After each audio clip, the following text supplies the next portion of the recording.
എവിടെയാ? ഞാൻ കുറേ നേരമായി വിളിക്കുന്നു. ഞാൻ വന്നുകൊണ്ടിരിക്കുന്നു. എപ്പോ എത്തും? ഉടനെ എത്തും. സൂക്ഷിച്ചു വാ. ഓക്കെ.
ചേട്ടാ ബുദ്ധിമുട്ടിക്കല്ലേ, ആവശ്യമുള്ള എടുത്തോളൂ.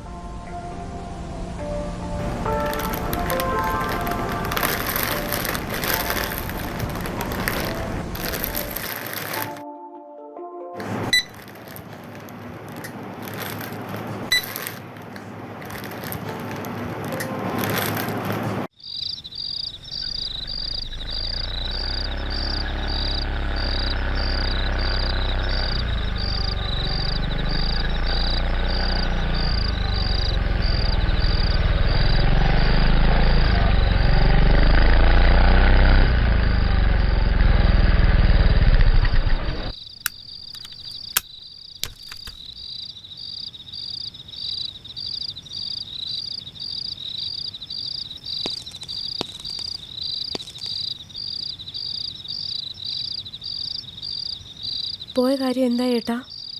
അത് നടക്കത്തില്ലടോ. നമ്മുടെ അവസ്ഥ അറിയാവുന്നതുകൊണ്ട് തിരികെ കിട്ടാൻ മാർഗമില്ലാന്ന് അറിഞ്ഞുകൊണ്ട് ആരെങ്കിലും നമ്മളെ സഹായിക്കുമോ? ഈ മാസം 26-ാം തീയതി ജപ്തിയല്ലേ, അതൊഴിവാക്കാൻ ഒരു മാർഗവും ഇല്ല ഏട്ടാ. ഇല്ലടോ, ജപ്തി ഒഴിവാക്കാൻ ഒരു മാർഗവുമില്ല.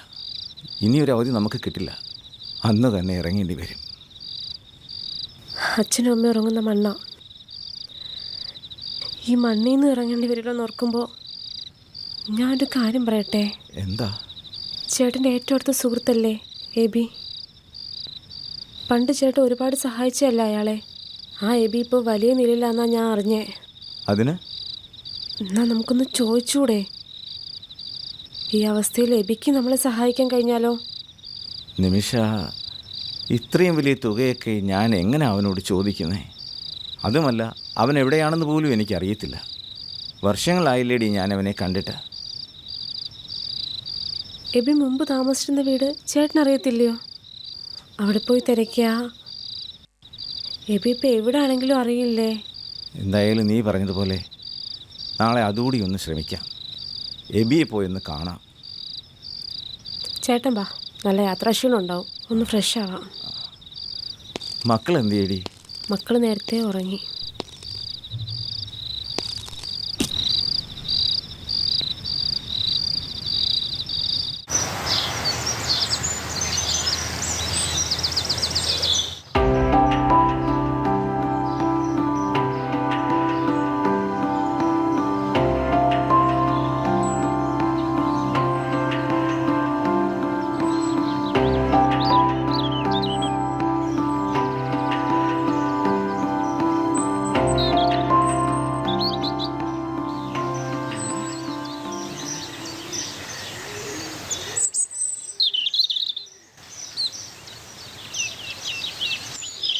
ആരാ? എന്തു വേണം? എബിയുടെ വീടല്ലേ? ഞാൻ എബിയുടെ ഒരു പഴയ ഫ്രണ്ടാ. എബി താമസിച്ചിരുന്ന വീട്ടിൽ പോയിരുന്നു. അവിടെ നിന്നാണ് ഇവിടുത്തെ അഡ്രസ്സ് കിട്ടിയത്. സാർ ഇവിടെ ഇല്ല. എബി സാർ എപ്പോൾ വരും? സാറും കുടുംബവും ഒരു ടൂർ പോയിരിക്കുക. എപ്പോൾ വരുമെന്നോ മറ്റോ അറിയുമോ? എപ്പോൾ വരുമെന്നോ എപ്പോൾ പോകുന്നോ മറ്റും എനിക്കറിയില്ല. എബിസാറിൻ്റെ നമ്പർ ഒന്ന് തരുമോ? ഒരു അത്യാവശ്യ കാര്യം ഉണ്ടായിരുന്നു. സാറിൻ്റെ കാർഡൊന്ന് തരാം, വിളിച്ചു നോക്ക്. എടുത്താ എടുത്തു, ഇല്ലേ ഇല്ല.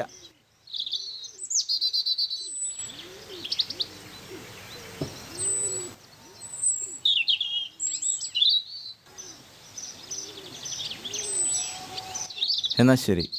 ആയിക്കോട്ടെ ആയിക്കോട്ടെ.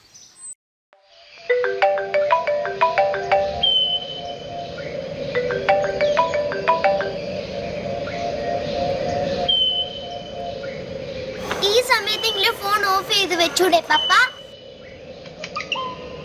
ഓക്കെ, ഞാൻ തിരിച്ചു വിളിക്കാം. മോളെ, പപ്പ ബിസിനസ് കോളിൽ മാത്രമല്ലേ എടുക്കാറുള്ളൂ, അത് ഒഴിവാക്കാൻ പറ്റില്ല മോളെ. ഇതേ ബി ടൂർ വന്നതാന്ന് അറിഞ്ഞുകൊണ്ട് ആരോ ഉപദ്രവിക്കാൻ വേണ്ടി മനഃപൂർവ്വം ചെയ്തതാന്ന് എനിക്ക് തോന്നുന്നുണ്ട്. ഇല്ലെങ്കിൽ ഇങ്ങനെ ഉണ്ടാവും ഒരു കോള്.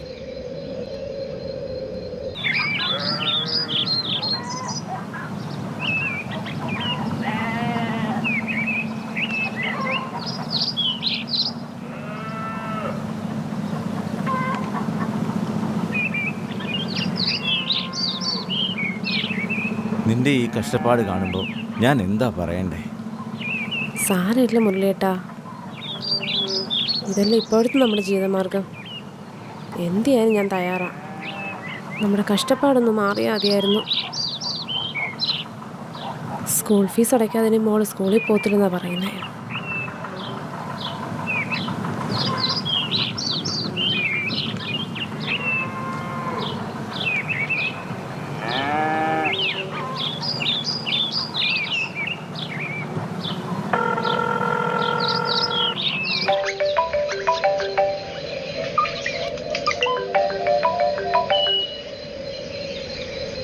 പിന്നെ ഫോൺ കോൾ.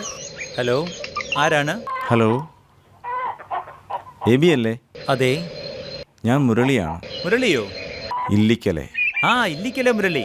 എടോ മുരളി, താനിപ്പോൾ എവിടെയാ? ഞാൻ വീട്ടിൽ പോയിരുന്നു. അവിടെ നിന്നാണ് എനിക്ക് നമ്പർ കിട്ടിയത്. അത്യാവശ്യമായിട്ട് എനിക്കൊന്ന് കാണണമായിരുന്നു. അല്പം സംസാരിക്കാനുണ്ടായിരുന്നു. എടോ മുരളി, ഞങ്ങളിപ്പം കുറച്ച് ദൂരെയാ. ഫാമിലി ബത്ത ഒരു കറക്കം. തിരികെ എത്താൻ 3-4 ദിവസം കഴിയും. ഒരു കാര്യം ചെയ്യേ, രാത്രി 9 മണിക്ക് ശേഷം ഒന്ന് വിളിക്ക്. ഓക്കെ? ഓക്കെ എബി, ഞാൻ വിളിക്കാം. ഓക്കെ. ആരേ ബി ഫോണില്? അത് ഞാൻ പറയാറില്ലേ ഒരു മുരളിയെ കുറിച്ച്. ഏത് മുരളി? ആ, പണ്ട് നിങ്ങളെ എന്തോ സഹായിച്ചെന്ന് പറഞ്ഞ മുരളിയോ? മുരളി തന്നെ. അവൻ രാത്രി വിളിക്കാന്ന് പറഞ്ഞിട്ടുണ്ട്. ഓ,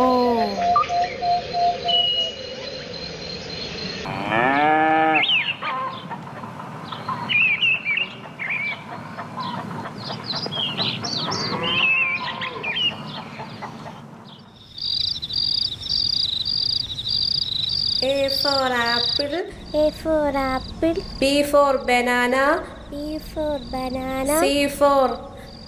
സ്കൂളിലോ പോകാൻ പറ്റുന്നില്ല, വീട്ടിലിരുന്നെങ്കിലും പഠിക്കേ.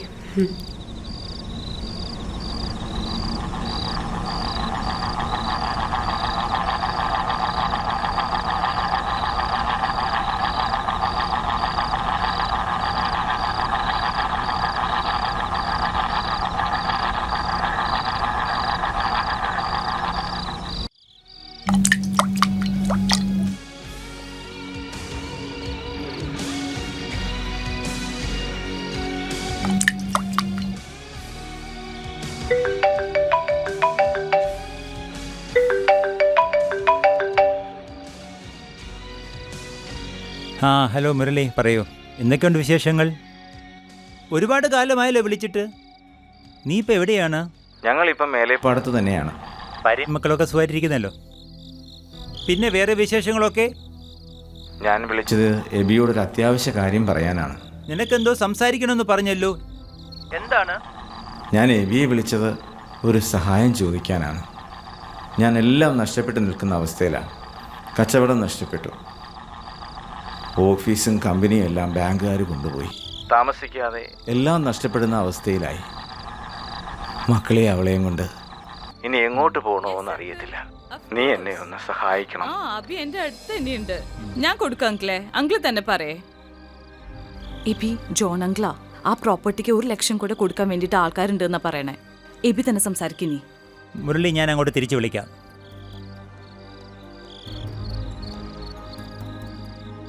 ഹലോ അങ്കിൾ, പറയൂ. എബി എന്തു പറഞ്ഞു ചേട്ടാ? ഞാൻ സംസാരിക്കുന്നതിനിടയിൽ വേറെ ആരുടെയോ കോള് വന്നു. അവൻ പിന്നീട് തിരിച്ചു വിളിക്കാമെന്ന് പറഞ്ഞു.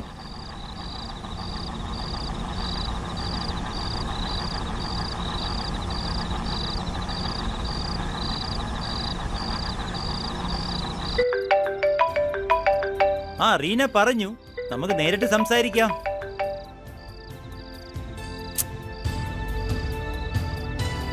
താങ്കൾ വിളിക്കുന്ന BSNL കസ്റ്റമർ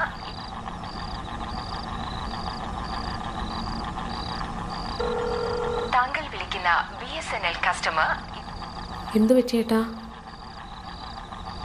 2-3 ബില്ലടിച്ച് കട്ടാക്കി. അവൻ തിരക്കിലായിരിക്കും, തിരിച്ചു വിളിക്കുമായിരിക്കും. മുരളേട്ടാ, വിഷമിക്കാതെ, എബി നമ്മളെ സഹായിക്കും. ഏയ്, അത് പറ്റില്ല. ഞാൻ അവർക്ക് വാക്ക് കൊടുത്തു പോയി. ഓക്കെ അങ്കിൾ, ഞാൻ തിരികെ വരുമ്പോൾ അതുവഴി വരാം. നമുക്ക് നേരിട്ട് സംസാരിക്കാം.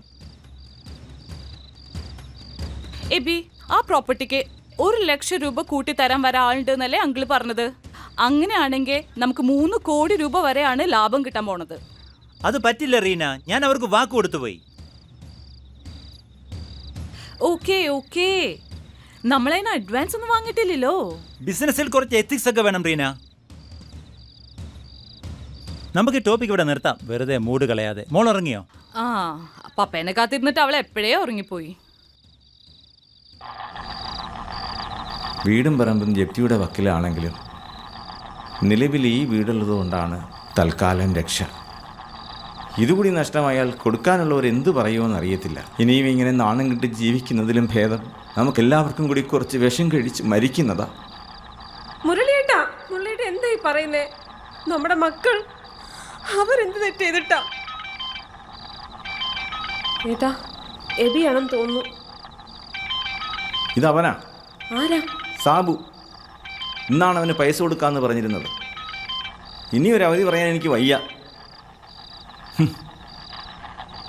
എന്തെങ്കിലും അവരോടൊന്ന് പറയരുത് കേട്ടാ, അല്ലെങ്കിൽ നേരെ വെളുക്കുമ്പോൾ അവരോട് വന്ന് നിൽക്കും. വരട്ടടി, അവൻ വന്ന് നമ്മുടെയൊക്കെ ശവം തിന്നിട്ട് പോട്ടെ.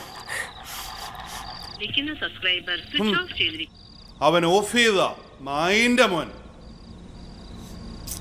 എൻ്റെ സാബുച്ച, പലിശയും കുട്ടുപലിശയും ചേർത്ത് നമ്മൾ മുതലിനേക്കാൾ ഏറെ വാങ്ങിയിട്ടില്ലേ? വാങ്ങൂടാ, ഇനിയും ഞാൻ വാങ്ങും. ഒരു കാലത്ത് അവൻ ഇവിടുത്തെ വലിയ കോടീശ്വരനാണ്. ഇപ്പോൾ ഏറ്റവും വലിയ കടേശ്വരനാണ്, എല്ലാവർക്കും കടം കൊടുക്കാനുള്ളത്. സത്യം പറഞ്ഞ അവിടെ പലിശ ചോദിച്ച് ചെല്ലാൻ വലിയ മനസാക്ഷിക്കുത്താ. അതാ മനസാക്ഷി മണ്ണാങ്കട്ടയുള്ളവൻ ഇനി എൻ്റെ കൂടെ ജോലി ചെയ്യണ്ടടാ. മനസാക്ഷി മലത്തി വെച്ചാൽ പണമാകില്ലടാ. ഇനി നീയൊന്നും പോവണ്ട, എനിക്കറിയാം എന്തു ചെയ്യണമെന്ന്. നിങ്ങൾ വിളിക്കുന്ന സബ്സ്ക്രൈബർ സ്വിച്ച് ഓഫ് ചെയ്തിരിക്കുകയാണ്. ദയവായി അല്പനേരം കഴിഞ്ഞ് വിളിക്കുക.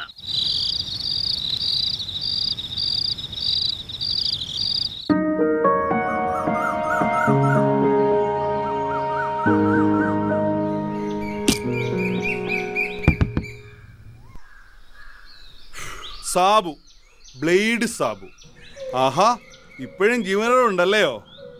ഞാൻ വിചാരിച്ചു വല്ല വിഷം അടിച്ചെല്ലാം കൂടെ ചത്ത് കാണുമെന്ന്. അതെങ്ങനാ? അതിന് പോലും കഴകത്തില്ലാത്ത. വാങ്ങി നക്കിയിട്ട് നീ വിളിച്ചാൽ ഫോണും എടുക്കത്തില്ല, തിരിച്ചൊട്ട് കൊടുക്കത്തുമില്ല. അത് സാബു, ഞാൻ ഈ മാസം ഇനി അവധി പറയാനാണെങ്കിലേ ഇനി ദിവസമില്ല. ഇന്ന് തീയതി 31. ഇന്നലെ എന്റെ പൈസ തരാമെന്നാടാ നാറിയും തീ പറഞ്ഞത്.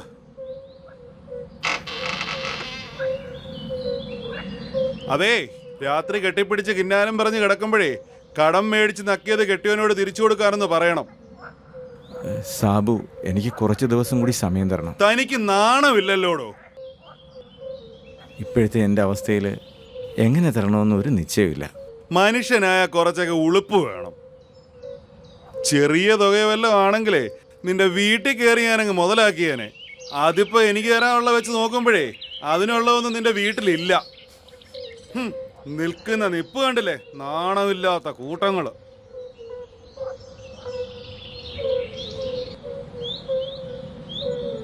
ഞാനൊരു കാര്യം പറയാം, എനിക്ക് തരാനുള്ള പൈസ തരാതെ ഒരു രാത്രി കൂടി ഈ വീട്ടിൽ താമസിക്കത്തില്ല. നോക്കിക്കോ.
ഹലോ, അതെ, എബിയാണ്.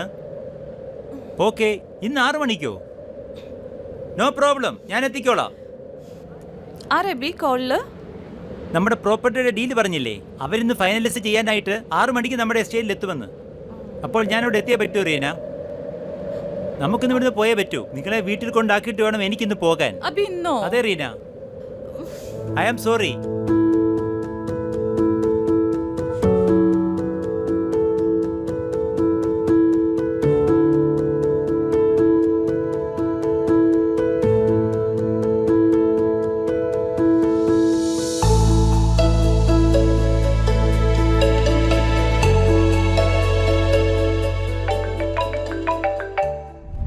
ദേ മുരളി വിളിക്കുന്നു. ഹലോ മുരളി. ഹലോ എബി. ഞാനേ ഡ്രൈവിങ്ങിലാണ്. എന്നാ പിന്നെ? ഇല്ല, കുഴപ്പമില്ല, പറഞ്ഞോളൂ. ഞാൻ സ്പീക്കർ ഫോണിലിട്ടിരിക്കുകയാണ്. മുരളി, ഇന്നലെ ഞാൻ നിന്നെ 3-4 പ്രാവശ്യം തിരിച്ചു വിളിച്ചു. ഫോൺ സ്വിച്ച് ഓഫ് ആയിരുന്നല്ലോ. പിന്നെ ഞങ്ങളുടെ പ്രോഗ്രാമിലൊരു മാറ്റം. ഞങ്ങൾ തിരിച്ചു വന്നുകൊണ്ടിരിക്കുകയാണ്. എനിക്ക് അർജൻറ്റ് 6 മണിക്ക് ഒരു മീറ്റിംഗ് ഉണ്ട്. ഞാൻ ഇന്നലെ പറഞ്ഞിരുന്നല്ലോ എന്നെ എങ്ങനെയെങ്കിലും ഒന്ന് സഹായിക്കണമെന്ന്. പറഞ്ഞോളൂ. നീ സഹായിക്കുമെന്ന ഒറ്റ പ്രതീക്ഷയിലാണ് ഞാനും എൻ്റെ കുടുംബവും. പഴയതിൻ്റെ പ്രത്യുപകാരം ചോദിക്കുന്നതല്ല. എനിക്ക് ആശ്രയം നീ മാത്രമേ ഉള്ളൂ ഇപ്പോൾ. എന്താണ് പറയും മുരളി? എനിക്കൊരു 50 ലക്ഷം രൂപ. മുരളി, ഒരു കാര്യം ചെയ്യേ, ഞാനൊന്ന് വണ്ടി നിർത്തിയിട്ട് സംസാരിക്കാം. 1 മിനിറ്റ്.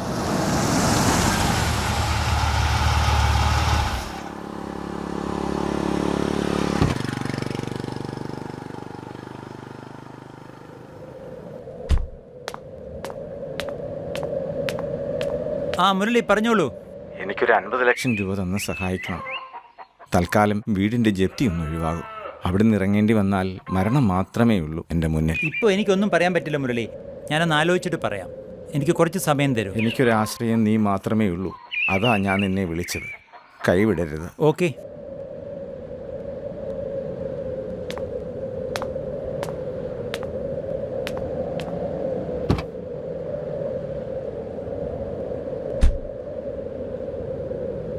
എന്നിട്ട് എന്ത് പറഞ്ഞു? 50 ലക്ഷം കൊടുക്കാന്നേറ്റോ? അല്ലെങ്കിൽ എബിക്ക് അങ്ങനെ തന്നെ ഭയങ്കര അലിവാ. ആരെന്ത് ചോദിച്ചാലും നോന്ന് പറയാറില്ല.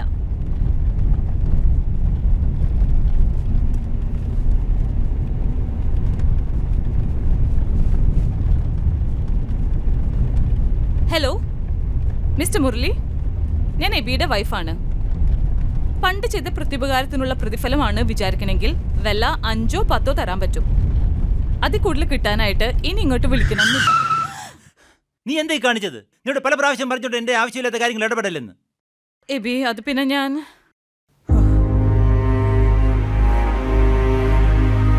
ഇനി നീ ഒന്നും പറയണ്ട.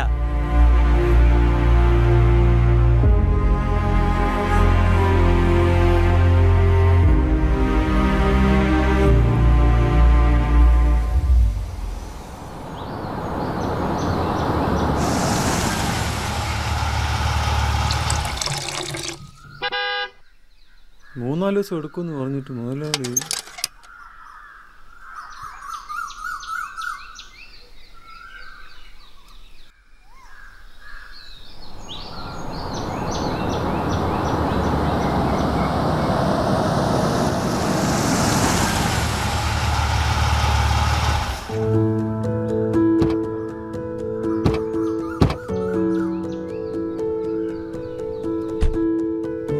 എന്താ മോളെ നേരത്തെ?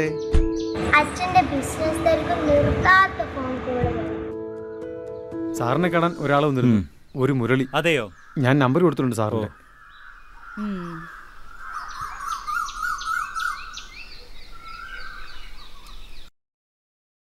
എബി, ഒത്തിരി ദൂരം ഡ്രൈവ് ചെയ്ത് പോണ്ടല്ലേ? ഞാൻ എത്ര തവണ പറഞ്ഞു ഒരു ഡ്രൈവറെ വെക്കാൻ? ഇതിനുള്ള മറുപടി നിന്നോട് ഞാൻ എത്ര പ്രാവശ്യം പറഞ്ഞു? മോളെ, ബൈ. ബൈ. See you.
ഇന്ന് എന്തിന്റെ പാർട്ടിയാ പപ്പ? നമ്മുടെ ജീവിതത്തിലെ പ്രധാന ദിവസമാ മോളെ ഇന്ന്.